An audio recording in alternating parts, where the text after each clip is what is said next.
அம்மாப்பேட்டை கிராமத்தில் குடியிருக்கும் சான்றோர்களே, பெரியோர்களே,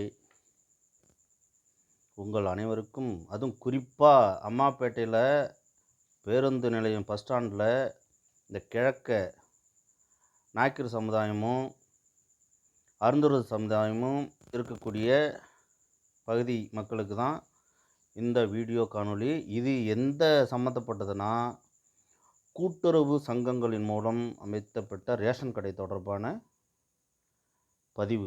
இந்த பதிவில் என்ன சொல்ல வரேன் அப்படின்னா, நான் ஆஞ்சி ஓஞ்சி ஓஞ்சி ஆஞ்சி கடுப்பாகி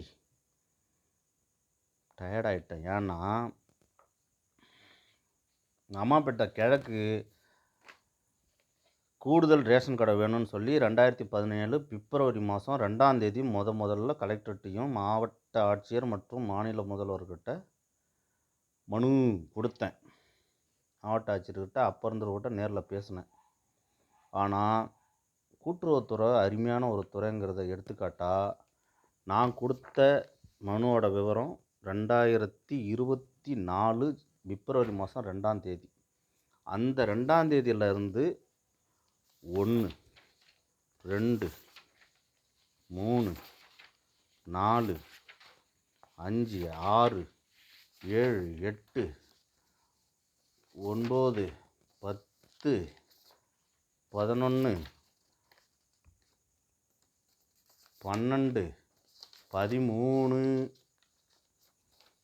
15, 16, 17 தபால் இதோட வந்துடுச்சு. அவங்க என்ன சொல்கிறாங்க, ஒரு நாள் கூட அம்மாப்பேட்டை கூடுதல் ரேஷன் கடைக்கு நாங்கள் கொடுக்க மாட்டோன்னு சொல்லவே இல்லை.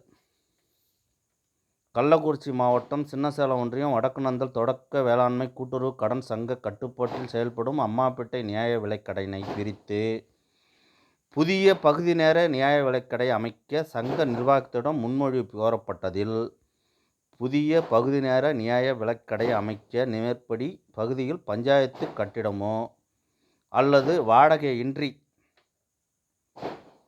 கட்டிடம் தருவதற்கு பொதுமக்களிடமிருந்து உரிய ஒத்துழைப்பு பத்திரம் இணைக்கப்படவில்லை. என்ன சொல்கிறாங்கன்னா, நாங்கள் கடை கொடுக்குறோம், அந்த கடையை வாடகை இல்லாமல் நாங்கள் வாடகை நாங்கள் செலுத்த மாட்டோம், அரசாங்கம் செலுத்தாது. கடையை கொடுக்குறோம், கடைக்கான பொருளை கொடுக்குறோம், பொருளுக்கான சேல்ஸ்மேனை கொடுக்குறோம், வாடகை நாங்கள் தர மாட்டோம். அந்த வாடகைக்கு நீங்கள் ஜாமீன்தார் ஒருத்தரை ஏற்றுக்கணும். அதுக்கு என் வீட்டு பத்திரத்தை வச்சு நான் ஏற்றுக்கிறேன்னு ஒப்பு கொடுத்துட்டேன். அதுக்கப்புறம் கவர்மெண்ட் சொல்கிறது வாடகை நாங்கள் தரமாட்டோம் அப்படின்னு சொல்லியிருக்காங்க. அந்த திரௌபதி அம்மன் கோயில் சரௌண்டிங்கில் ஒரு இடம் கூடமா அவங்களால பார்த்து ரெடி பண்ண முடியாது. இது செய்கிறதுனால கடை 2ஆக பிரியுது. ரேஷன் கடைன்னா யாருக்கு லாபம்? ரோட்டுக்கு கிழக்க இருக்கிற 2 பெரிய சமுதாயத்திற்கும் லாபம்தான். ஜனங்க 1187 அரிசி ரேஷன் கடை கார்டு இருக்குது மொத்தம். அதை பாதியாக பிரித்தா 500 பிரிக்கும் போது உங்களுக்கு சுமை குறையுது. போய் கீழே நிற்க தேவையில்ல. அப்புறம் ஏன் கடை திறந்துருக்குல, நான் போய் கடையை நின்னேன், சேல்ஸ்மேன் வரல, கூட்டமாக இருக்குது, வெயில் அடிக்குது, மழை பெய்யுதுங்கிற குற்றத்தை பொதுமக்கள், அதுவும் குறிப்பாக ரோட்டுக்கு கிழக்கு இருக்கிற இந்த 2 சமுதாய மக்கள் சொல்லி காதால் கண்ணால் நான் பார்த்துருக்கேன். அதுக்கு வீட்டு பத்திரத்தை நான் ஜாமீன் ஏற்றுக்கிறேன், வாடகை ஒரு 1000 ரூபா காசு, அதை நீங்கள் பொறுப்பேற்றுக்கூடாதா? ஒரு இடம் பார்க்கக்கூடாதா? இதில் இவ்வளோ மெத்தனம் காட்டுறீங்க. அதுக்கு அருமையாக ஒரு பதில் இப்போ வந்திருக்குது. ரேஷன் கடை இல்லைங்கிறாங்க. அதுக்கு இதான் சான்று. ரேஷன் கடை கிடையாது, உன் ஊரில் யாருமே இடம் கொடுக்கல, அங்கே இடமே இல்லை, இடம் வச்சுருக்கவங்க தரமாட்டேங்கிறாங்க, அதனால் மறுப்பு கடிதம் வந்திருக்கு. 17ஆவது கடிதம் மறுப்பு கடிதம் வந்திருக்குது. அவங்க கவர்மெண்ட்டு பொருளும் சேல்ஸ்மேனும் கொடுக்க தயாராக இருக்கிறாங்க, அரிசி பருப்பு எண்ணெய் கொடுக்க தயாராக இருக்காங்க. ஆனால் இடம் இல்லாத காரணத்தினால, இது உங்கள் உழைப்பு இல்லை, என்னுடைய 14 மாத உழைப்பு. மாவட்ட ஆட்சியர் வண்டியை பெற்றுச்சுன்னா போய் 9:30 10 மணிக்கு போய் 2 மணி வரைக்கும் கியூவில் நின்று இந்த மனுவை கொடுத்து எங்கள் ஊருக்கு ரேஷன் கடை எக்ஸ்ட்ரா வேணும் அப்படின்னு சும்மா அந்த டிஆர் கார்ப்பரேஷன் கூட்டுறவுத்துறை, இதை விட கூட்டுறவுத்துறையில் பணியாற்றக்கூடிய சிஎஸ்ஆர், அவர் இந்த மாவட்டமே இல்லை, அவர் சேலம் மாவட்டம், அவர் அக்கறைப்படுறாரு அந்த அம்மாப்பேட்டை கிராமத்துக்கு பகுதி நேர கடை இல்ல, முழு நேர கடையா அமைக்கலான்னு அவரு பாடுபடுறாரு. நம்ம ஊருக்கும் அந்த ஊருக்கும் இதுக்கும் சம்மந்தமே இல்ல. அவரு மாசம் ஆனா சம்பளம் வாங்கிட்டு போற ஆளு. அப்படியாப்பட்டவரே ஒரு நல்ல எண்ணத்தில அந்த ஊர வந்து ஒரு கூடுதலா முழு நேர கடை அமைச்சு குடுக்கணும்னு இந்த அவங்க மேலதிகாரிங்ககிட்ட டிஆர்ஓ, இல்ல அவங்க மாவட்ட ஆட்சியர் இந்த மாதிரி அவங்க மேலதிகாரிட்ட அவர் கேட்குறாரு. அப்படி அதிகாரிங்களே கேட்கும்போது, அங்க இருக்கிற மக்கள் இதுக்கு ஒத்துழைப்பு குடுத்து ஒரு இடம் பார்த்து குடுத்தா என்ன போயிடுச்சு? எத்தன தடவ தான் நானும் இந்த நோட்டீஸ தூக்கி தூக்கி நாய் மாரி அலையிறது? போறது, இத குடுக்குறது, போறது, குடுக்குறது. சொல்லுங்க. அக்கறை இருக்கிறவங்க, யாராவது இந்த வீடியோவ பார்க்குறவங்க, உங்களுக்கு நிஜமாலுமே ரோட்டுக்கு கிழக்க ஒரு ரேஷன் கடை வேணும்னா, ஒரு கடைய அமர்த்தி குடுங்க. அதுக்கு வாடகை ஒண்ணும் ரூ. 50,500 வராது. ரூ. 1000 கேட்பாங்க. ஒரு 10க்கு 4 அளவு இருந்தா கடை இருந்தாலே போதும். 10 அடிக்கு 4 அடி தூரம் கடை இருந்தாலே போதும். நானே 2, 3 இடம் போய் பார்த்தேன். நான் பார்த்த இடம் சின்ன இடமா இருக்குது. நான் அம்மாபேட்டையில இருந்தேன்னா, என்னால சல்லடை போட்டு சமைச்சு ஒரு கடைய அமைச்சிருவேன். நான் வடங்கந்தூர்ல இருக்கிறேன். அதனால அங்க இருக்கிற இளைஞர்கள், பெரியோர்கள், தாய்மார்கள், நீங்க வந்து முடிவு பண்ணி, நீங்க என்னாட்ட பேச வேணாம். டிஎஸ்ஓ நம்பர் குடுக்குறேன். இல்ல டிஆர் நம்பர் தர்றேன். அவங்ககிட்ட நேரடியா பேசி கடைய கொண்டு நீங்க எந்த அளவுக்கு கடைங்கன்னா, நாளைக்கு கடை ரெடி. நீங்க இடம் குடுத்தீங்கன்னா, நாளைக்கு கடை ரெடி. இப்ப இது பெருநகரம் கிடையாது.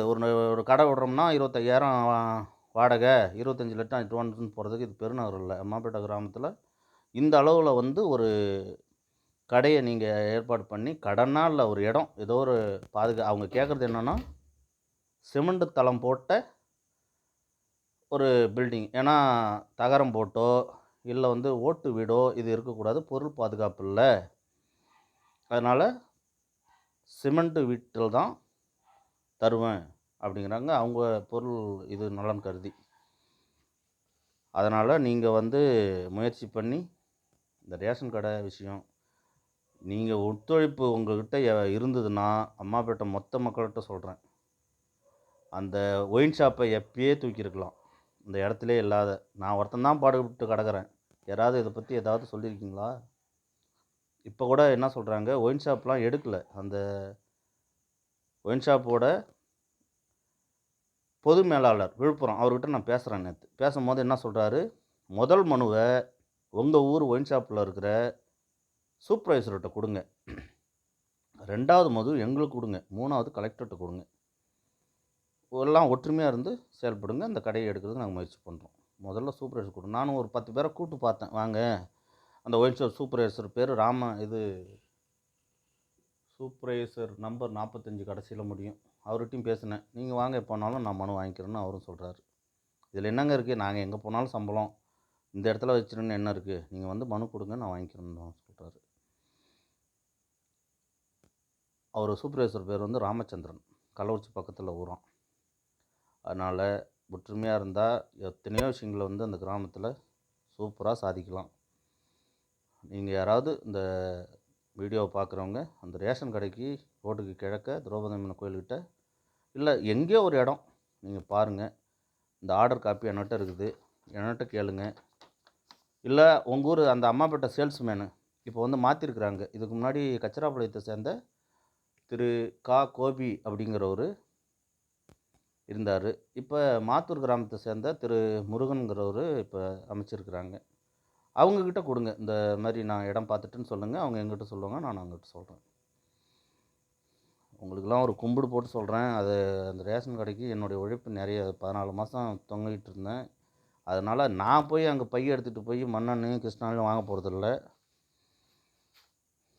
உங்களுக்கு தேவைப்பட்டா இடம் பார்த்து வாடகை இல்லாத இடத்த அமைச்சு குடுங்க. வாடகை கூட அது என்ன ரூ. 1000 அப்படி வருதுன்னா, அந்த ரூ. 1000க்கு வழிவகை பண்ணிக்கலாம். இன்னும் கூடுதலா சொல்றேன். அந்த கடைய அமர்த்தி குடுங்க. கடைக்கான அட்வான்ஸும் வாடகையும் நான் கட்டுறேன். கடைக்கான இதில என்ன லாபம் அப்படின்னா, நான் பொறந்த ஊருங்கிறது ஒண்ணு. அந்த கடைக்கான அட்வான்ஸும், வாடகையும் நான் கட்டுறேன். இடத்த நீங்க பார்த்து குடுங்க. என்பதை வருத்தத்தோடும், மகிழ்ச்சியோடும் தெரிவித்துக் கொண்டு விடைபெறுகிறேன். நன்றி, வணக்கம்.